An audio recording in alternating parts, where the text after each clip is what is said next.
welcome to another episode of the Country Name Stories. I'm your host, Henry Kwepo, and today we're traveling to one of the most historically significant regions in the world, Iraq.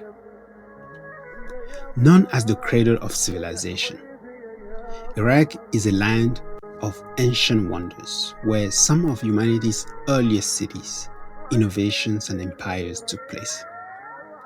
But before the country became Iraq, the land was called Mesopotamia. The Tigris and Euphrates rivers have long been the lifeline of this region, shaping civilizations from the Sumerians to the Babylonians. But what about the name Iraq? Let's uncover the fascinating origin of this country's name.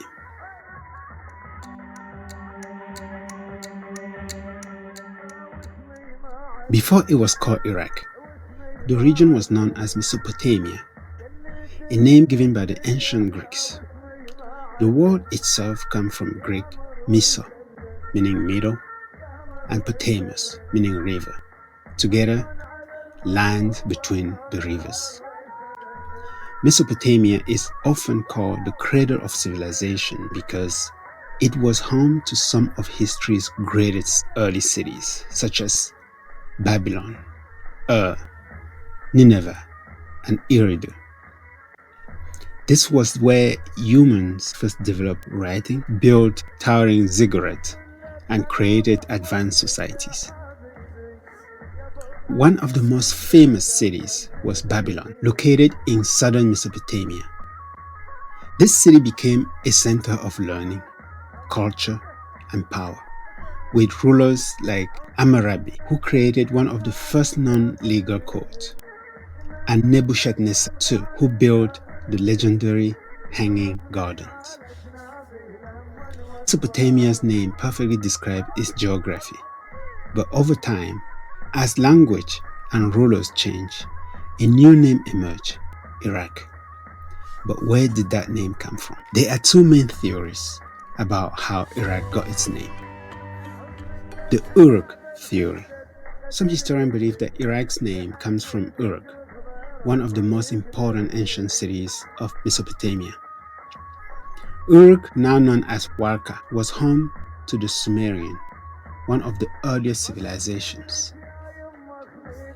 The city played a crucial role in early writing, trade, and governance, and its influence may have been so strong that the name carried forward through history. The Arabic theory. Others believe Iraq comes from the Arabic word Araqa, meaning deeply rooted or well established. This makes sense, given the region's long history of civilization, from the Akkadian and Babylonian to the Abbasid Caliphate in later centuries. Regardless of its origin, the name Iraq is deeply tied to the region's identity as a land of great civilization, culture, and knowledge. From Uruk's mighty city walls to the Arabic meaning of deep root, Iraq's name reflects its rich past, a country where history runs as deep as the rivers that gave birth to it. Though the name Mesopotamia is no longer used, Iraq remains a land shaped by its rivers and ancient past. Cities like Baghdad, Basra, and Mosul continue to play a major role in the region's history, culture, and economy. The legacy of Mesopotamia still echoes in Iraq today through its archaeological site, preserved cuneiform tablets, and the lasting impact of innovations that began there thousands of years ago. Names tell stories, and Iraq's story is one of resilience, innovation, and deep historical roots.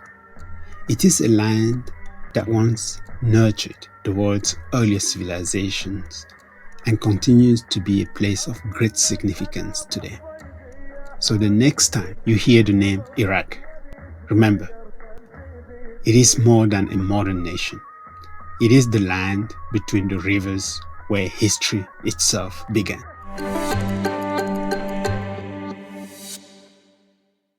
Now, let's explore the fascinating connection between Guantanamo in the Caribbean and Iraq. Though thousands of miles apart, these two places share striking similarities. Located in the eastern region of Cuba, Guantanamo, best known today for the bay and naval base, has indigenous origins.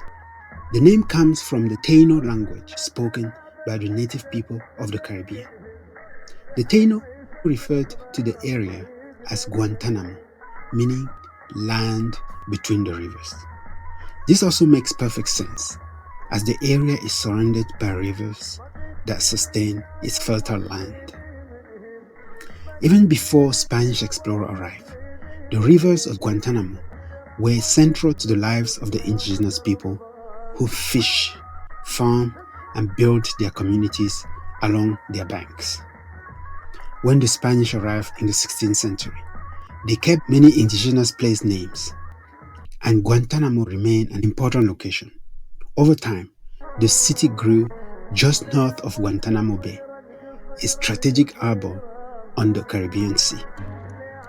Despite being on the opposite side of the world, both Guantanamo and Iraq remind us of how geography influences history.